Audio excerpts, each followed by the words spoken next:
श्रीमान मल्लिकार्जुन खड़गे जी।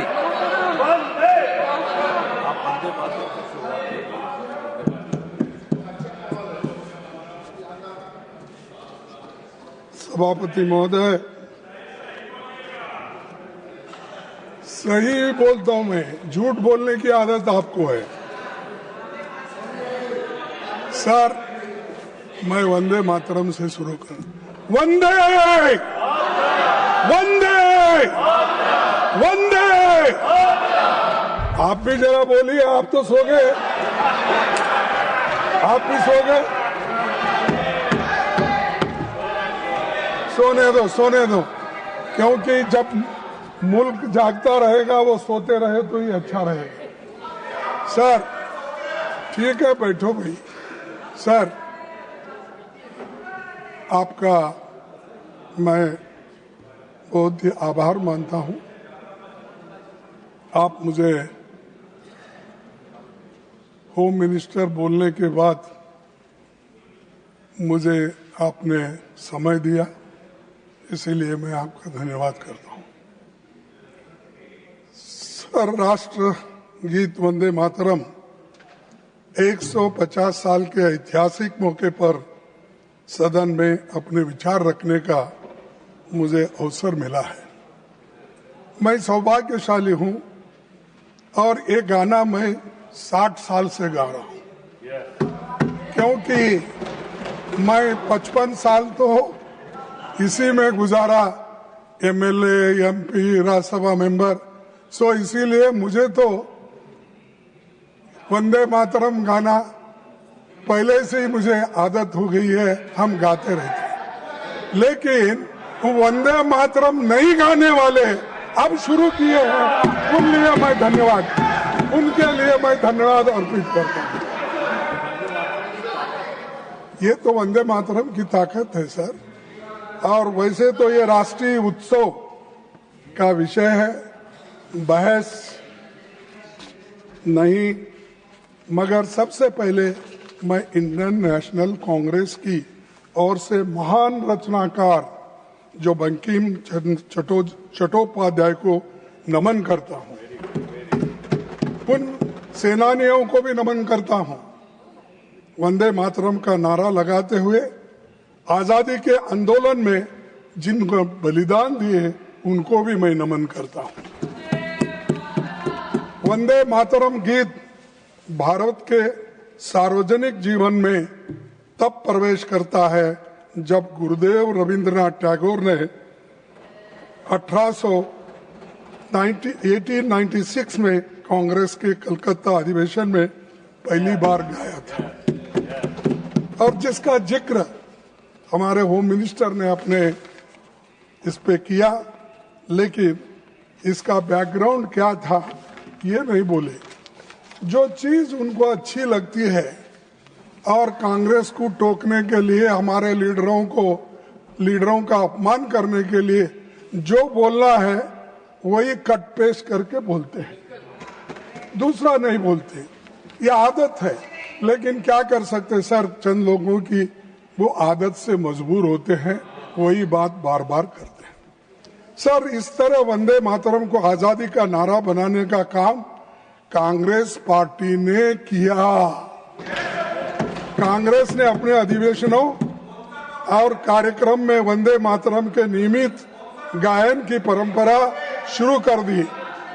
क्या आप लोगों ने अपने पार्टी का कार्यक्रम शुरू होता, ये आपने पहले कर दिए थे? करते थे। अरे आप तो हर चीज के खिलाफ करते हो, फिर भी आपको मैं बार बार टोकना नहीं चाहता, लेकिन आपको मालूम होना चाहिए, आपका इतिहास ये है कि आप हमेशा देशभक्ति के गाने को, आजादी को और आजादी के लड़ाई के खिलाफ आप थे, कभी भी आप उसके फेवर में नहीं। सर, महात्मा गांधी ने जब 1921 में असहयोग आंदोलन, नॉन कोऑपरेशन मूवमेंट छेड़ा, तो लाखों कांग्रेसी स्वतंत्रता सेनानी भारत माता की जय, महात्मा गांधी की जय और वंदे मातरम का नारा लगाते हुए जेल जा रहे थे। आप क्या कर रहे थे? ब्रिटिशों के पास नौकरी कर रहे थे। निकाल के देखो। अरे, और आप हमको देशभक्ति सिखाते हो, हमको पैट्रियोटिज्म सिखाते हो। अरे, पहले तो आप पैट्रियोटिज्म के नाम से डरते थे और सिर्फ सेवा करना ब्रिटिशरों का जानते थे। इसीलिए अरे माफीनामा पिलाता हूं भाई, बाद में वो तो उनके गुरु का है। सभापति जी, मैं कहना चाहूंगा कि पीएम मोदी जवाहरलाल नेहरू जी का अपमान करने का कोई मौका नहीं छोड़ते और वैसा ही होम मिनिस्टर नहीं छोड़ते, क्योंकि उनके पीछे पीछे है ना, वो आगे आगे, इन्हों पीछे पीछे। तो नेचुरली ये हमेशा कि इसीलिए वो हमेशा कांग्रेस का गिला करते हैं और हमारे पार्टी के बारे में, नेताओं के बारे में, यहाँ तक कि हर कांग्रेस के लीडर का अपमान करने का मौका नहीं छोड़ते। लेकिन मैंने प्रधानमंत्री का भाषण सुना और उन्होंने नेहरू जी पर आरोप लगाया और कहा कि 1937 में नेहरू जी के नेतृत्व में कांग्रेस पार्टी ने मूल वंदे मातरम गीत से महत्वपूर्ण पद हटा दिए थे। अभी जिसका जिक्र उन्होंने किया, यहाँ तक भी किया कि मुसलमानों का नाम लेके उनको डर के वो हटा दिए, ये भी कहा उन्होंने। सर, ये बातें आप अब बता रहे हैं, जब आप मुस्लिम लीग के साथ मिलकर गवर्नमेंट किए, श्यामा प्रसाद मुखर्जी और मुस्लिम लीग मिलके आपने बंगाल में जो गवर्नमेंट की, कहाँ गया था देशभक्ति? कहाँ गया था आपका देशभक्ति? कहाँ थे आप लोग? क्या देश के लिए कोई? अरे ये लोग, अरे पढ़ो, आपका इतिहास मालूम होता है। सर, प्रधानमंत्री जी ने सुभाष चंद्र बोस को नेहरू जी की चिट्ठी का, सर प्रधानमंत्री जी ने सुभाष चंद्र बोस को नेहरू जी की चिट्ठी का भी जिक्र किया। हमेशा की तरह उन्होंने फिर से सदन को गुमराह किया। प्रधानमंत्री के आरोप तथ्य से परे हैं और लोगों को भ्रमित करने वाली है। सर, सच्चाई ये है 16 अक्टूबर 1937 को नेताजी सुभाष चंद्र बोस ने गुरुदेव रविंद्रनाथ टैगोर को पत्र लिखा और उनसे पूछा कि कांग्रेस को वंदे मातरम के प्रति क्या रुख अपनाना है।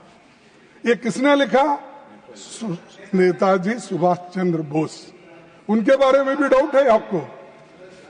इसके अगले दिन 17 अक्टूबर को नेताजी ने नेहरू जी को पत्र लिखा और सुझाव दिया कि नेहरू जी को इस विषय पर गुरुदेव से व्यक्तिगत रूप से मिलना चाहिए। ये सुभाष चंद्र बोस के वाक्य है।